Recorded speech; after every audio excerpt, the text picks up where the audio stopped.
a muy temprana edad, por ahí de los 21 años, me hice yo ese compromiso de identidad, ¿no?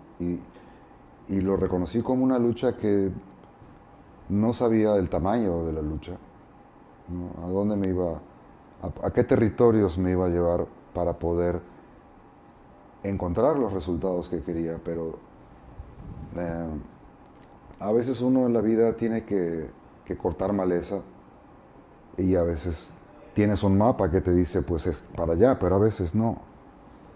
Entonces yo ahora pienso que estaba muy chiquito, ¿no? A los 21 años poder comprometerme de esa manera a no querer ser uno más, ¿no? En el panorama musical, a no querer ya estar copiando modelos o héroes, como se les llama, ¿no? Héroes de la guitarra mayormente anglosajones. Cuando me di cuenta que en esta tierra tenemos héroes también, ¿no? Instrumentistas y creadores. Entonces, como lo mencioné en algunas charlas, el compromiso no es solamente artístico, es también cultural y político, ¿no? De reconocerte latinoamericano y reconocer que en esta tierra tenemos héroes y modelos a seguir. Entonces eso fue lo que yo vengo de ahí, ¿no? Markovich, eso que se llamaba rock en español y que hizo un cierto furor en los años 60, en realidad no eran más que traducciones. Eran aportes que cumplían, pero que en realidad no le daban un jalón creativo al rock, no estaban Nos referimos aportando. a principios de los años 60. Claro, por Sí. supuesto. Eh, Esto que hace la generación tuya es verdaderamente arriesgado y es un aporte inusitado. A muchos nos tomó por sorpresa. El llamado rock de los 90 era como, ¿y esto de dónde diablos salió? Y yo te pregunto, ¿de dónde diablos salió? Bueno, tiene que ver con una brecha generacional, por supuesto, porque los rockeros mexicanos de principios de los 60 tenían esta postura mayormente de traducir literalmente letras como Tu cabeza en mi hombro, que es una traducción de Put your head on my shoulder. Otras veces traducciones o versiones en donde la letra no tenía nada que ver con la original, Como nomás se Guadalupe. respetaba la melodía Sí. y se hacía pues una cosa novedosa en el sentido de que pues, hablaba de algo que se le ocurría a un letrista. Y de eso se nutrió el mercado. Mientras esto sucedía, pues empezaba a ver los chavos más rebeldes, ¿no? Que es la generación de Alex Lora y Duk Dukes y todos esos, que querían hacer su rock componiendo las canciones, pero también hacían muchas canciones en inglés, ¿no? Y andaban por allá por Tijuana y de ahí viene Santana, ¿no? Entonces, esto, tristemente para ellos, se juntó con el movimiento estudiantil de 68 y con un festival que fue satanizado, ¿no? Pues por la presidencia del país, y por gobernación y por los medios. Y esto llevó a, yo no soy cronista, pero lo entiendo así, una época en donde nosotros estábamos muy chavos, quizás terminando la primaria, entonces no nos tocó. De hecho, yo todavía vivía en Argentina y el rock en Argentina no tenía una presencia mediática, pero no tenía estos problemas, ¿no? Simplemente era una música medio marginal y ya. Pero a mediados de los 70, a mí me tocó todavía en Buenos Aires asistir a conciertos muy grandes en teatros muy respetables, como el Gran Rex, ¿no? Y otros que no me acuerdo, y el Luna Park, que son espacios muy grandes y de mucha trayectoria. Eso en México no pasaba. Y eso fue justo cuando vine yo a vivir acá, en el año 76. Entonces, para mí, a los 16 años, ya en México, mi corazón y mi espíritu estaban muy frescos, muy lejos de esa problemática que les tocó vivir a estos artistas que mencioné antes, que la censura política que les tocó vivir los marginó literalmente a las orillas, a las afueras de la Ciudad de México y a espacios muy... Los hoyos. Los hoyos funkis, que no sé si eran hoyos, pero simplemente eran lugares... Pero sí eran punkis. Eran funky, pues eran muy marginales. Y pues de rebeldía, ¿no? de chavos mal portados y demás, un poco como un espacio de desfogue. Pero nosotros, nuestras aspiraciones, al no haber vivido nada de eso y al ser una generación diferente, nuestras aspiraciones eran exclusivamente artísticas.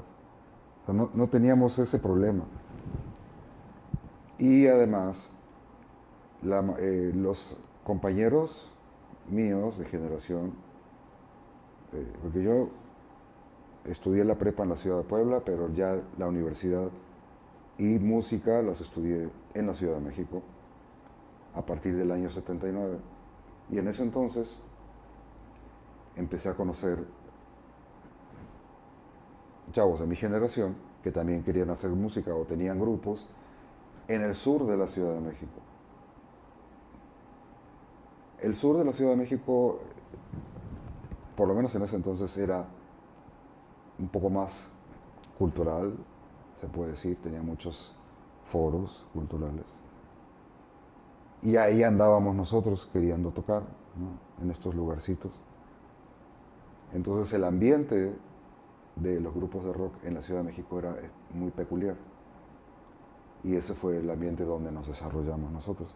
Incluyo a mis ex compañeros de grupo, a Saúl Hernández, Alfonso André, Bon, el de Los Enemigos del Silencio, José Arián, que ahora es director de orquesta, que eran muchos alumnos del Madrid, en fin, era como un gueto, pero más cultural, que el de aquellos que lo que querían era tocar y crear un desmadre en las tocadas, ¿no?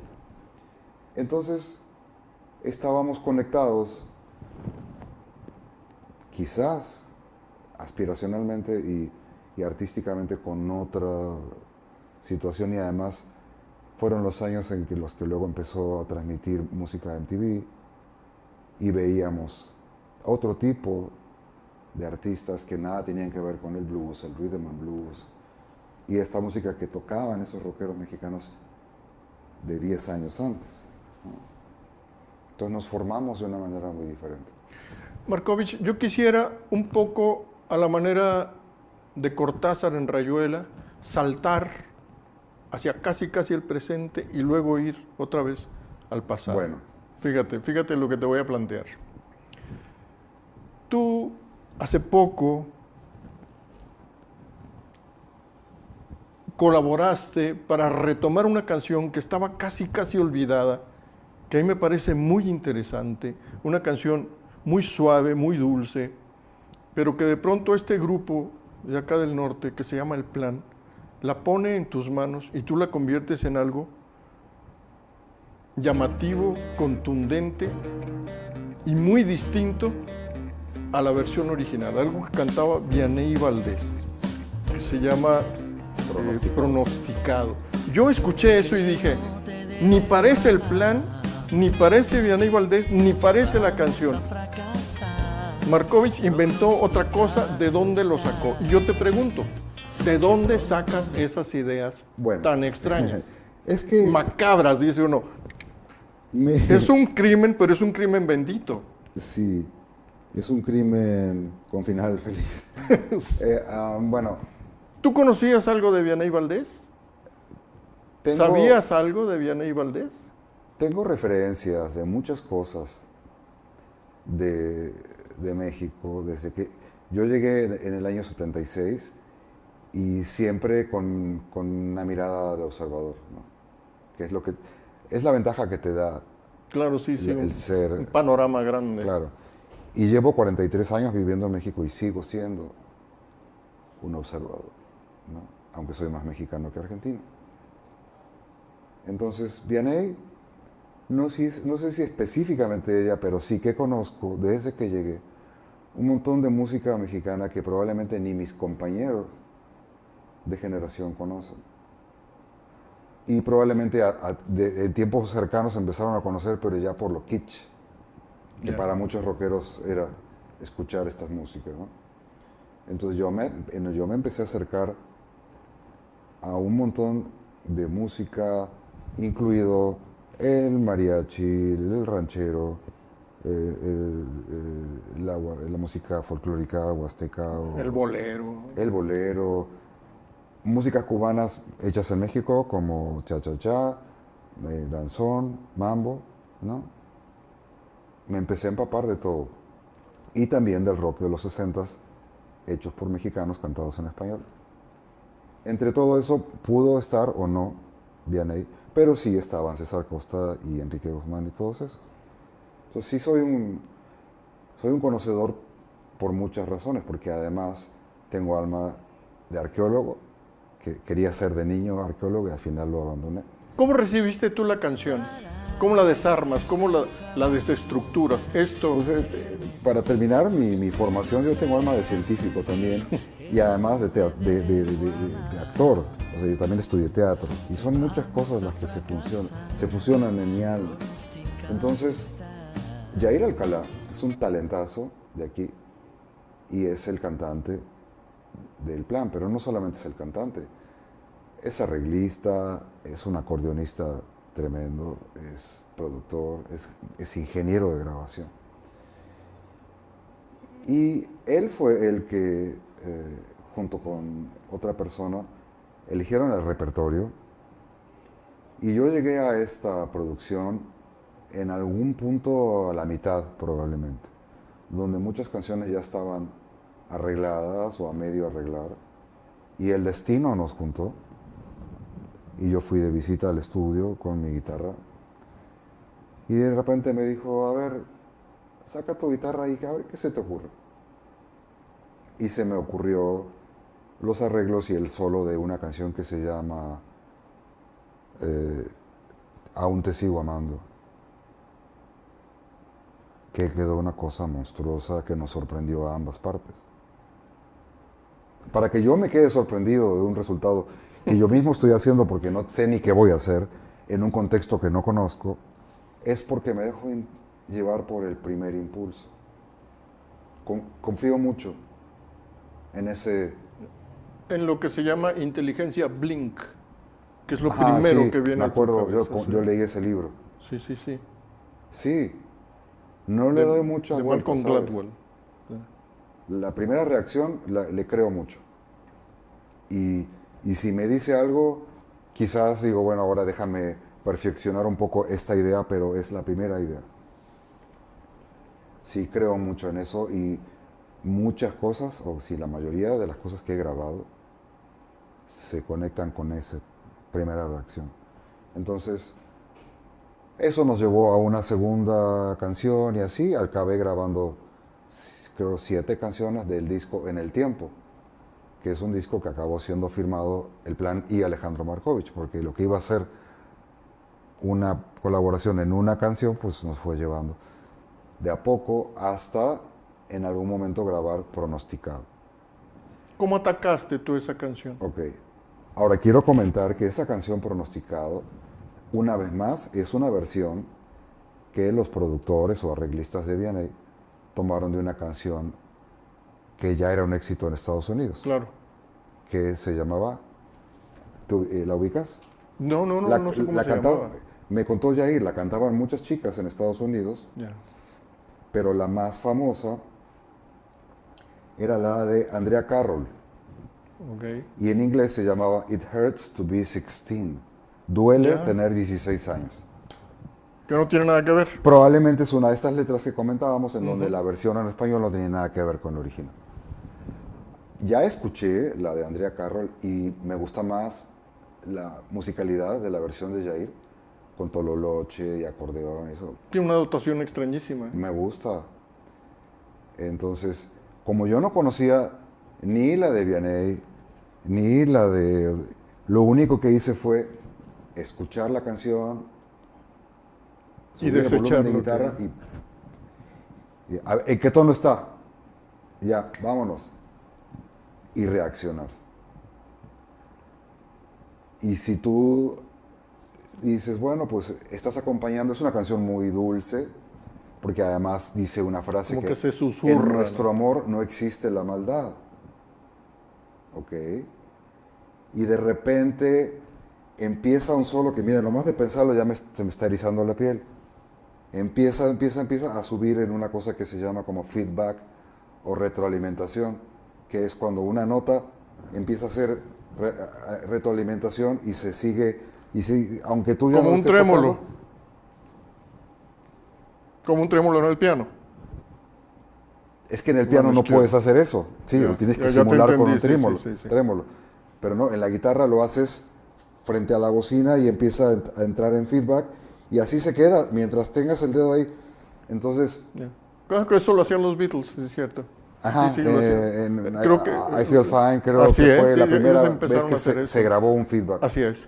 Entonces, entró con eso y yo instintivamente, y no te puedo explicar porque esas cosas son subconscientes, agarré uno de los pedales que tenía y lo saturé de cierta manera que hizo un sonido que yo nunca había grabado con un sonido así.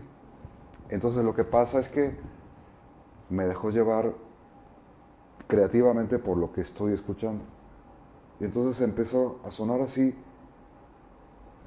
y empecé a hacer una melodía que si la silbas es una melodía muy bonita. Tararara, tarararararararara. Y así, ¿no? Es muy melódico. Pero el sonido es tan desgarrado y siempre al borde del desquiciamiento, que además contrasta teatralmente con lo que está diciendo la letra de que en nuestro amor no existe la maldad. Probablemente en el solo, detrás de esa Te melodía, dice que sí. está la maldad. Pero son cosas muy teatrales que yo hago simplemente porque me conecto espiritual o emocionalmente con algo que quiero decir. Y creo que mis estudios de teatro me han enseñado a poder conectarme con un personaje. Y entonces cuando toco, siempre soy Alejandro Markovich, pero a veces soy Dr. Jekyll, a veces soy Mr. Hyde, a veces soy un romántico y a veces soy un diablo, y a veces soy simplemente alguien que quiere tocar muy bonito la guitarra. Pero sí acabo muchas veces siendo un personaje, detrás de la guitarra. Yo te quiero señalar dos piezas que a mí me parecen muy características, que te revelan muy claramente y que no tienen nada que ver con estos pleitos que siempre se abordan en tus entrevistas y que a mí en realidad pues no me parece importante. O sea, yo creo que tú estuviste con un grupo y rompiste y punto, pero tú eres un músico aparte de eso. Y de eso es de lo que yo quisiera hablar. Sí, afortunadamente sí, y tiene que ver con lo primero con la bonita presentación que me hiciste. Es que tú eres un guitarrista, a mí qué me importa si estuviste en tal o cual grupo, la verdad. Afortunadamente no soy el guitarrista de Caifanes, claro, o el ex guitarrista. Así es. Soy un músico, un creativo, compositor, arreglista, guitarrista, solista, ¿no? Productor, educador. Un creativo, punto. Y es algo que me he forjado muy aparte de estar en un grupo. Bueno, eso tomó mucho tiempo. Te quiero preguntar por dos detalles. Hay dos piezas que a mí me sorprenden mucho, me parecen muy interesantes por razones distintas. Una es Nocturnal. Yo oigo Nocturnal y digo, quiero pensar en imaginaciones como la de Alan Parsons. ¿Por qué? Porque se toma una canción, se maneja su esencia, se entremezcla y se convierte en algo que alguien diría, pues es absolutamente kitsch, es un bolero muy tradicional mezclado con pop, pero a mí me parece que es mucho más que eso, que es una apuesta fuerte. Y otra pieza que a mí me parece muy loca, por lo reiterativo, por lo aparentemente banal y por lo golpeador, que es esta pieza de los cables, que yo digo, a ver, es como un ejercicio surrealista, es como si estuviéramos escuchando un coro de Dalí y Luis Buñuel, parece una broma, pero yo sospecho que no es una broma, porque también habla sobre el desorden mental y cómo ese desorden mental transmite energía. Te quiero preguntar por esas dos piezas. Bueno, por lo mismo, a ver, la segunda, Cables, sí es una pieza divertidísima, no sí, es un sí, hit, pero no, yo digo, tiene muchas puta lecturas. madre, qué Sí. canción. Es divertida, es muy rítmica, el ritmo es Y es muy loca, reggaetonero, de hecho. muy loca. ¿No? Sí, si la puedes ver en el sentido rítmico, pues hasta la puedes bailar sin pensar en nada. ¿Cómo se compuso esa canción? La compuse en la guitarra acústica, o sea, la frase inicial es la que le dio la identidad, que tiene mucha síncopa, yo pienso que es muy tropical, Sí, claro. o caribeña, no sé cómo, dónde lo podrías encasillar, ¿no? Si tiene que ver con el mambo o con qué, pero digo, si quien no la Y conoce, su letra es como las de te la Pérez puedo Prado. tararear, ta ta ta ta ta ta ta ta ta te, ta ta ta ta ta pa pa pa pa pa. Pues es como Sí, es todo, sí. tiene esta cosa, ¿no? Sí, sí. Como el mambo número 5, ¿no? Que es punto, ¿no? Y cuando me preguntan, o tú me preguntaste, ¿y de dónde vienen? ¿O en qué te inspiras? ¿O por qué? ¿Qué hay detrás de tu eso? impulso creativo. Lo que hay es toda la información que traigo yo y de las cosas que me hacen feliz tocar. Yo, esta decisión que tomé a los 21 años, fue porque de repente dije, a ver, ¿y qué tal que me asumo latinoamericano pero sin vergüenza? Porque el entorno que veía era de que asumir generacionalmente el que somos latinoamericanos, pero queremos ser rockeros. O sea, somos colonia. Ajá, hay como una cosa ahí de que no es mi propia identidad, la tengo que asumir como una tarjeta postal cuando la podría asumir de una manera como la asumen los cubanos o los brasileños, ¿no? O los irlandeses. ¿No? Esto soy. Claro. ¿Cuál es el problema? Y yo tuve la fortaleza, ¿no? La desvergüenza, la digamos. sinvergüenza, de hacerlo en una generación en donde todo les daba pena. Y te digo, es muy curioso porque ahora de tantos años que han pasado, ahora hay fusiones que no lo son simplemente movidas de marketing, en donde convocan a cantantes rockeros a cantar con grupos de cumbias. Y en realidad lo que están haciendo es agachar la cabeza y aceptar que los que tocan cumbias son más famosos y más... Tienen más mercado. Tienen más repercusión e identidad que ellos mismos, ¿no? Es muy curioso. Entonces, esta música de mambo y todo eso, en Puebla, cuando yo tenía 17, 18 años, mis padres empezaron a comprar estos discos que sacaba Orfeón.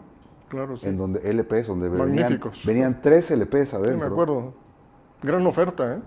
Además, los vendían en el súper, con lo mejor del danzón.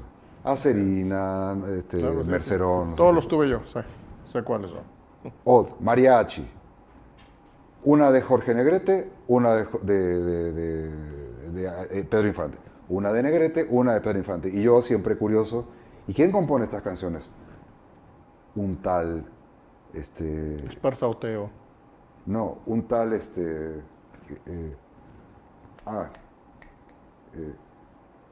un tal Ernesto Cortázar, Claro. diagonal, Manuel Esperón. ¿Quiénes serán? ¿No? Y así me fui metiendo en la música mexicana, pero me gustaba, como cuando te gusta que llegas a un territorio con un espíritu virgen y te gusta porque te gusta, no porque quieras hacer un ejercicio de... Nocturnal. Bueno.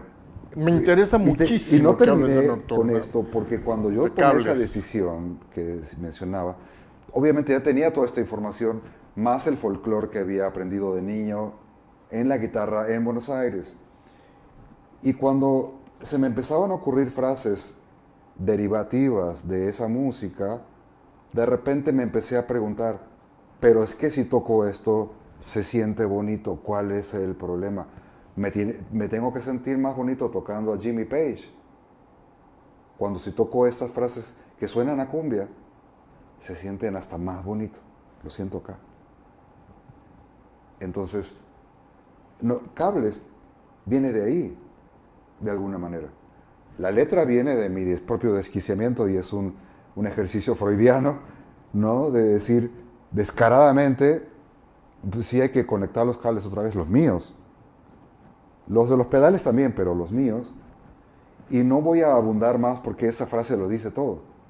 Alguien dijo que las letras de ese disco son como haikus, ¿no? Claro que no lo son, porque los haikus son muy estrictos en estructura. Sí, una estructura cerrada. Pero es dos palabras, ¿no? O bueno, dos líneas. Y ese disco tiene esa característica, ¿no? De tratar de decir con dos líneas lo esencial de lo que podrías decir en una canción con 50 líneas. Bueno, Nocturnal es mi acercamiento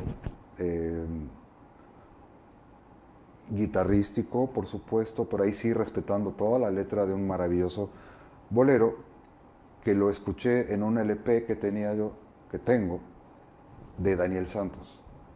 A veces por alguna razón la primera versión que conoces de algo es la que más te pega. Te simbra, sí. Se llama imago en psicoanálisis eso. Ok, entonces, este bolero después lo encontré cantado por Pedro Infante y no me gusta tanto o no me pega tanto. Y es maravillosa. Pero bueno, es eso que dices tú, ¿no? De la lista de canciones que yo quería grabar en este EP que salió en el año 2003, que se llama Nocturnal, estaba este bolero. La razón por la que tú eliges una canción para hacerle una versión también es misteriosa, pero mi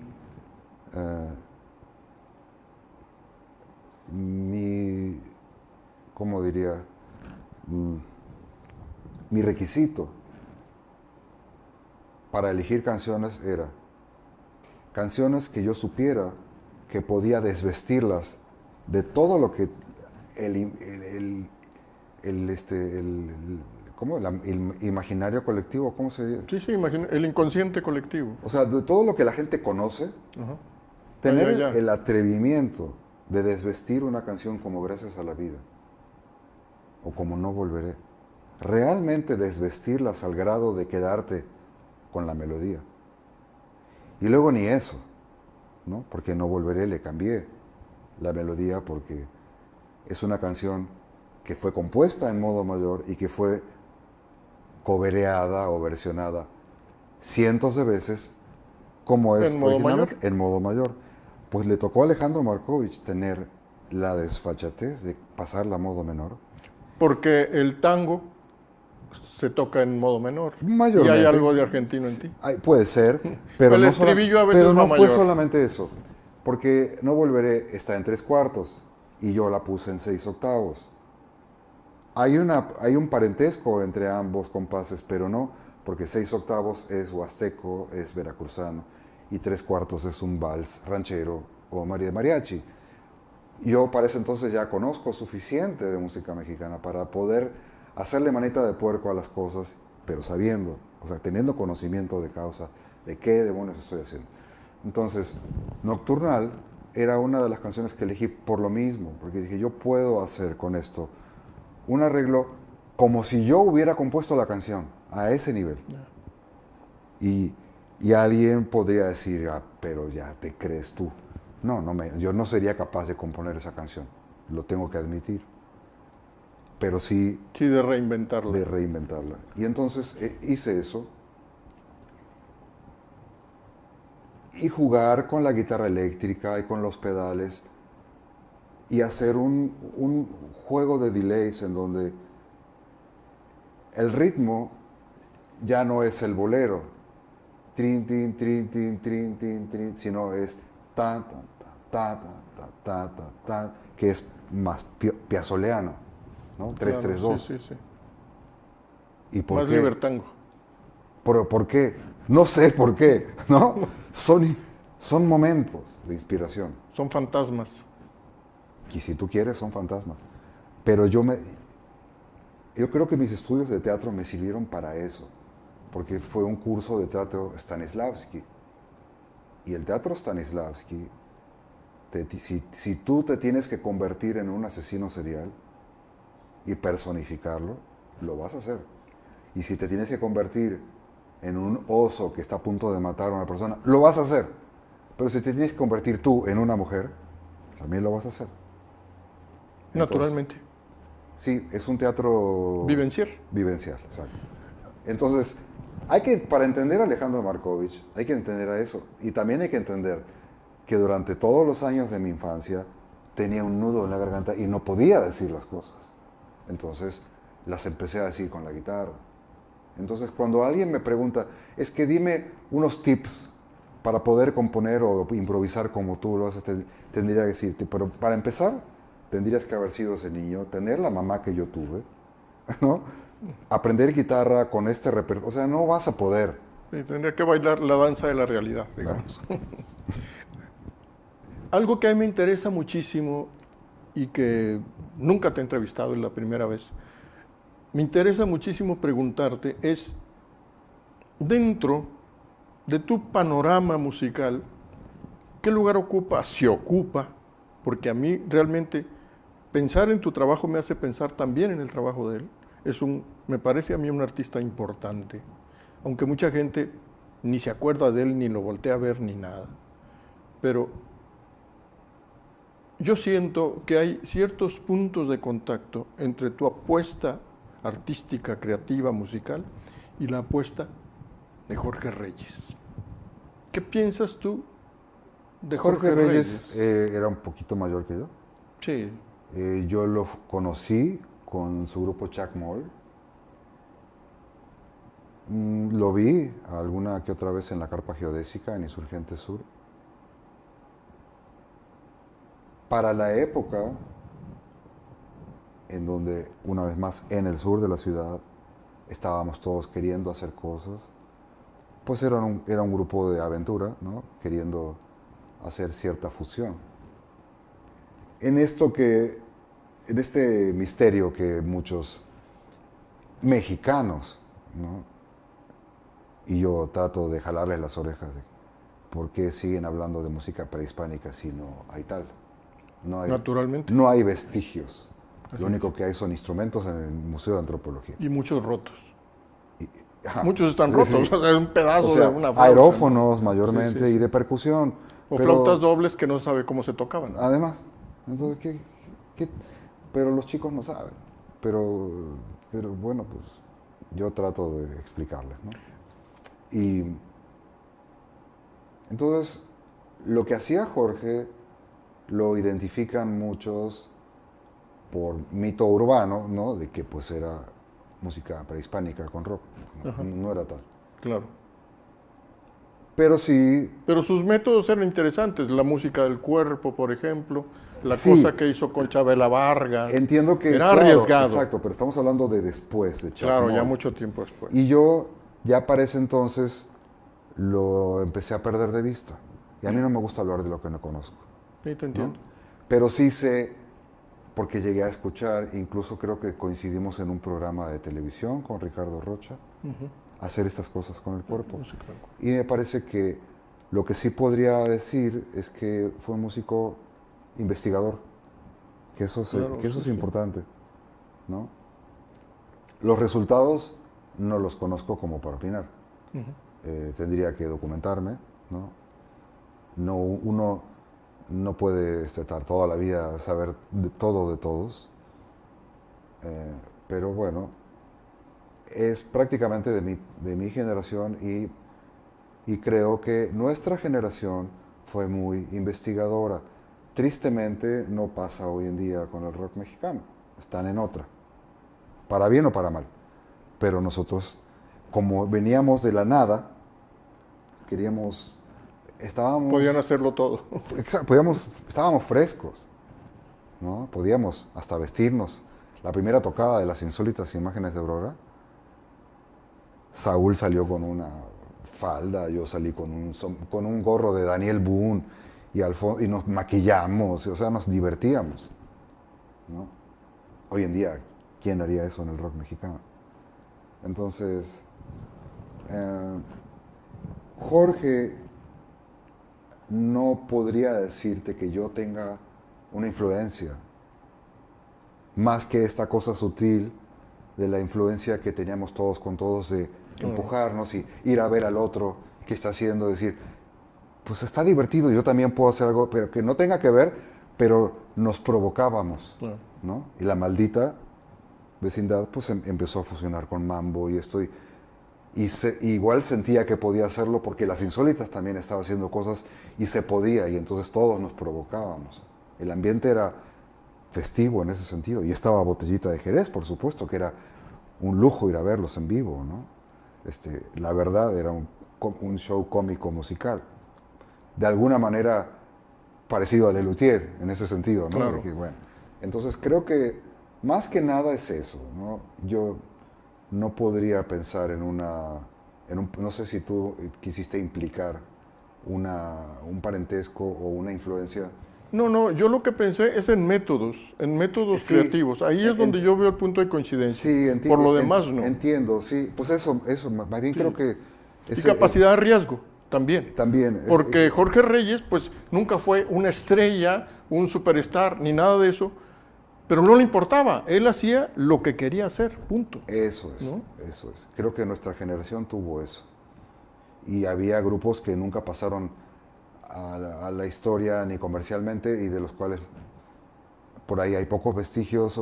Yo me acuerdo compañeros de generación o un poquito más grandes, como Decibel, que ellos estaban conectados con el dichoso movimiento de rock en oposición, con grupos como Soft Machine y así, Henry Cow, que era música muy rara y de la cual uno también andabas ahí como a los 24 años y ellos tenían quizás 27, 28. ¿Qué están haciendo y qué música escuchan? Entonces había un hervidero de querer estar en otra cosa tan diferente a la generación de Avándaro, ¿no? Ahora, para ti, en estos momentos, ya sabemos qué has hecho. A mí me interesa muchísimo lo que has hecho como guitarrista. Creo que tienes un estilo que perfectamente se te puede identificar, toques con quien toques. Y eso creo que ya es una ganancia grande en el arte. Pero lo que yo te quiero preguntar ahora es, ¿qué sigue? ¿Qué es lo que no has hecho y quisieras hacer? Soy uno de esos músicos que tienen tanto para decir y que la mayor parte la he dicho en los escenarios. O sea, no tengo mucha discografía. No sé por qué. ¿Tampoco te importa? Sí me importa, Ajá. de alguna manera.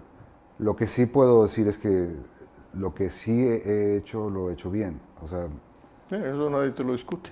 o sea, no, digo, sabemos que hay músicos con un grado de, o hubo músicos con un grado de neurosis, como Michael Brecker o Alan Horsworth, que son de estos músicos que no tienen comparación y que tenían cierto grado de neurosis, digo, porque no soportaban escucharse a sí mismos. Pero además lo decían, de terminar un disco y no querer volver a escuchar. Yo sí me soporto. Sí, la verdad es que sí me gustaría tener más discografía. Pero lo que me falta hacer, no lo sé exactamente. Y he optado por estar más flojito y cooperando con la vida, porque además me gusta mucho vivir, ¿no?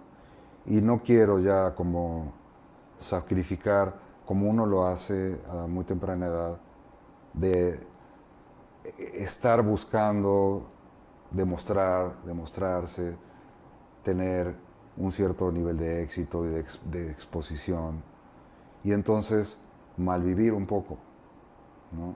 La verdad es que me gusta despertar y hacerme un café, me gusta comer bien y me gusta pasear, y cuando voy a algún lugar de viaje, de trabajo, me gusta hablar con la gente y probar algo original del lugar. Y vivir, o sea, sí ser un artista activo y ganarme la vida con mi trabajo, que es lo que más me gusta hacer. Pero tranqui. ¿Qué es ¿No? lo que ocurre en tus talleres? ¿Qué es lo que le enseñas tú a la gente? Porque Pues eso, yo te pregunto por esto, porque yo veo, por ejemplo, taller de Markovich y yo digo, en realidad tendrían que pasar 15 o 20 años para que alguien pudiera tocar sí. como Markovich. O sea, no lo van a aprender allí. Bueno, ¿Qué es lo que no, aprenden allí? no pretendo ni tiene sentido enseñarles a tocar como yo. Claro, sí, pero muchos chavitos se lo pueden plantear. Sí, ¿Cómo no? ¿qué necesito estudiar? Pues, necesitas estudiar todo esto y la mayoría de ellos salen huyendo. No, no pagan la cuota, ¿no? No. Entonces, porque por ahí no se imaginan que yo haya pagado esa cuota y no se imaginan que haya estado yo aburridísimo entrenando mis dedos para que simplemente estén quietos frente al diapasón. ¿Cuántos chavos realmente están dispuestos a hacer eso? Que es una cuestión de Disciplina absoluta. pero es disciplina psicomotriz o neuro, no sé, o sea, no es música. No, Bueno, pues un gran futbolista tiene que hacer es cosas acción parecidas, física, ¿no? no solamente divertirse en el campo. La verdad es que ahí ya tienes, de 100 aspirantes, ya te quedas con uno, ¿no? Y yo siento que muchos no entienden. Y no entienden que cuando hago un arreglo como nocturnal, o como cuando le cambio la armonía y en el coro de No Volveré, me voy a un paisaje Pink Floydesco, pero hago una modulación armónica, y tú me preguntas, ¿de dónde viene eso? Viene de un mero impulso. Sí, pero ese impulso está respaldado con estudio. O sea, Sí, no es instinto. no es como que Picasso pintaba cosas cubistas porque no sabía pintar. Sí, sí, sí, sí. Tú ves sus primeros cuadros y si le pedí, pasó por estudiar una naturaleza muerta y por pintar un rostro, ¿no? O sea, un paisaje. O sea, tenía la disciplina y luego la rompió. Ese es mi credo, ¿no? Entonces, por ahí no entienden. ¿Y cómo se te ocurrió? ¿Por qué no me enseñas tips para inventar un riff como el de afuera? Son 3 notas. Ti, ta, ta, ti, ta, ta. Son las mismas 3 notas repetidas. Bueno, mi argumento es que eso es una síntesis. Una síntesis de todo este estudio y se sintetiza en esto. Ah, o sea que tengo que estudiar todo esto, pero si son 3 notas, tienes que estudiar todo esto. Pacientemente durante 20 años. ¿Ok? Entonces no. Cambio de Entonces, tema. mis talleres, ¿de qué se tratan? Pues de reforzar, si es que ya lo tienen, o de darles unos, ¿cómo se dirán? Unos zapes. Zapes para que despierten y le agarren cariño al estudio, que se den cuenta de que es por ahí. A mí no me importa que me digan, bueno, pero yo qué sé, José Alfredo, acabo de estar en la Casa Museo dando una presentación de mi libro, en Dolores Hidalgo, Guanajuato. Estudió muy poca música de niño, pero mayormente era pues no sabía. Un inspirado. Entonces le salía una melodía y Rubén Fuentes la captaba, la escribía y luego le hacía un arreglo de mariachi. Ah, pues sí, pues, pero si es tan fácil, ¿por qué no hay un José Alfredo en cada esquina? O sea, si hay gente así, o Benny Moré, ¿no? Pero es uno de un millón. Tenemos que estudiar. Entonces, hay que tener la técnica, la teoría, más el talento y la inspiración. Entonces, en los talleres lo que hago es moverlos durante un fin de semana por el territorio de la comprensión auditiva y teórica, mayormente de la melodía en función de la armonía, que es donde nace la posibilidad de improvisar, hacer arreglos y componer de una manera imaginativa poderosa. Porque si tú no sabes las cosas, puedes hacer canciones, por ejemplo, tan monótonas melódicamente y pensar que estás haciendo una muy buena melodía, pero no. No tienes herramientas. Buenas melodías, Mozart. Buenas melodías, los Carpenters, ¿no? Buenas melodías, Vianney. Buenas melodías, Somewhere Over the Rainbow. Somewhere Over the Rainbow. Entonces, si tú dices, yo soy rockero, así que enséñame la escala de blues, pues Tengo el pelo largo. con eso no vas a hacer nada de valor. Bueno, pero ¿a poco hay que estudiar? ¿Cómo te explico que sí? Entonces, en mis cursos los acerco a la calidad. Al problema de pensar. Y sí, vengo de un país, aunque viví nada más 15 años, en donde los rockeros tienen mucha calidad. Charly García, Fito Páez. En Uruguay, rock, pop, si tú gustas, Jorge Drexler. Son tremendos compositores. Monstruos. Solistas, que siempre han estado tocando con músicos tremendos. El otro muy inspirado, Spinetta. Muchos solistas, León Gieco y demás. Bueno, intérpretes, pues que hablamos de Mercedes Sosa, pero compositores, ¿no? O sea, ¿quién hizo la melodía de Alfonsina y el mar? Pues la hizo Ariel Ramírez. Pianista Tradicional. folclorista, pero es. con un nivel No, sí, esa canción es académico. Es todo un rompecabezas, ¿no? Entonces, no se trata de, es que como soy rockero, soy lírico y soy un improvisado. Me No. drogo y punto. No, puedes tener educación formal, como la tenían los rockeros ingleses, y la siguen teniendo. Porque en Occidente hay que tener educación formal, y aquí muchos chavos tienen un concepto equivocado. Entonces, de eso se trata más que nada. Por último, y antes de agradecerte esta inmensa entrevista, yo quiero preguntarte, en el nivel de madurez en el que te encuentras hoy, si tú miras atrás, ¿qué es lo que realmente te duele que no pudiste hacer? Hacer negocio con mi grupo Caifanes. Me lo robaron, Es todo un asunto. ¿verdad?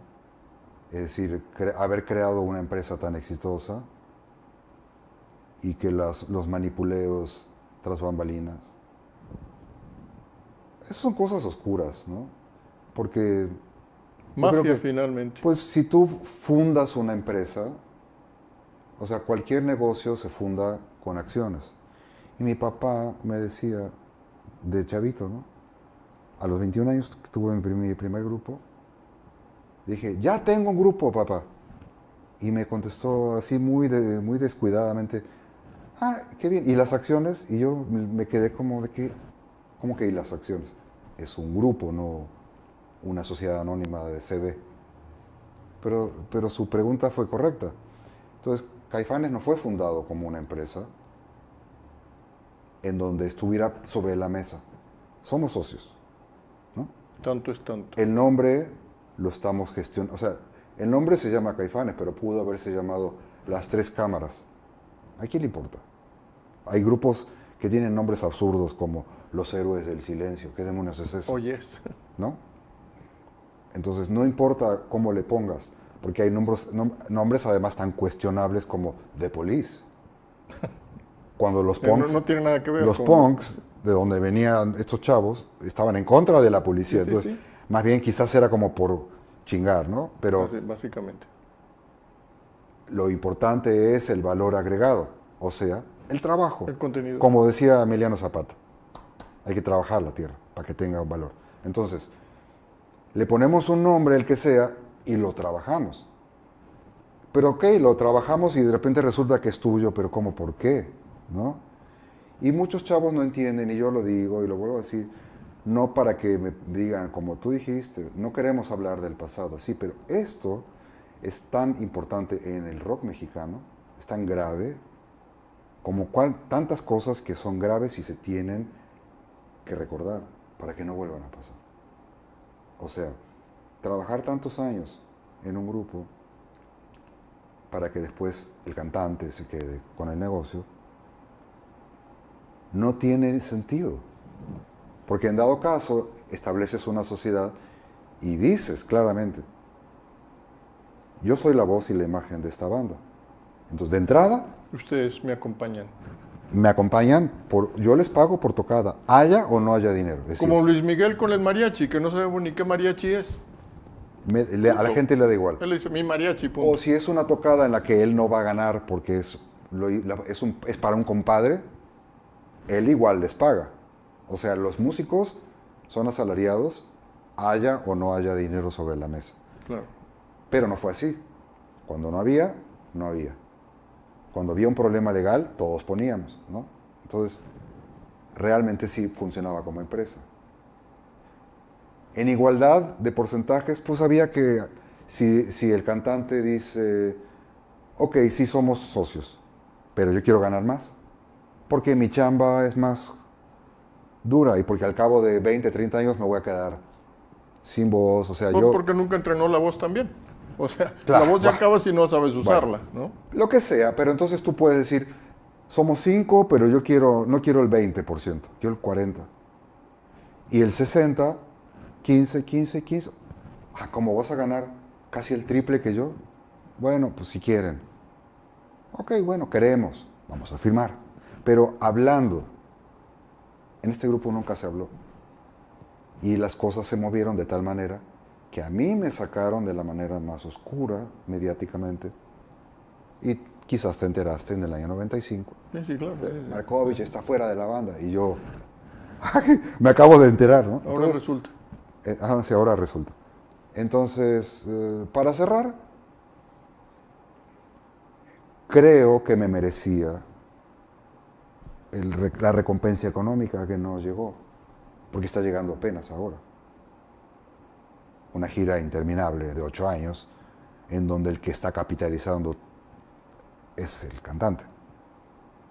O sea, la gente no tiene la más remota idea de cuánto dinero se está metiendo él, aunque ponga carita de que no.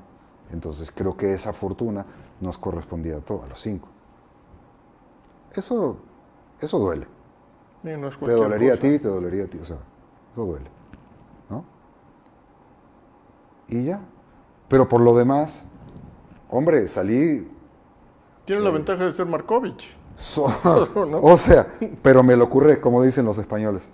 Y además salí victorioso hasta la fecha de una cirugía de cerebro muy seria, ¿no? Y eso ya pasó hace 9 años. Entonces, mis jugos creativos, mi niño que quiere seguir jugando con la música, está ahí, no me ha aburrido. Y hoy en la noche, bueno, no, pero, o más bien, Una de estas noches. me la paso haciendo improvisaciones con mi guitarra y loops y juguetes, en donde dices, pues este hombre no ha dejado de ser un niño, que le pones ahí, sí, me puedo subir a un escenario y tocar ante 20,000 o 100,000 personas, a tocar lo mismo que la noche anterior, porque ahí está el negocio, pero también me puedo poner a tocar ante 20 o 100 personas, música que me sale de... Si no sabía de dónde me iba a salir el solo de pronosticado, pero mínimamente había una letra y un contexto. Armonía, ¿no? Estructura. Una base. Cuando me pongo a improvisar, no sé ni cuál va a ser la primera nota porque no hay nada.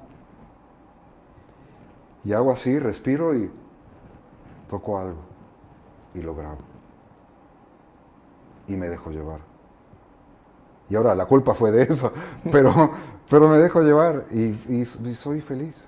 O sea, entonces es muy, muy vivencial, ¿no? Ahora, lo que me está pasando en todos los aspectos. Una charla de mi libro, un taller, una tocada de esas, en donde me sigo descubriendo y reinventando. Todo es a flor de piel.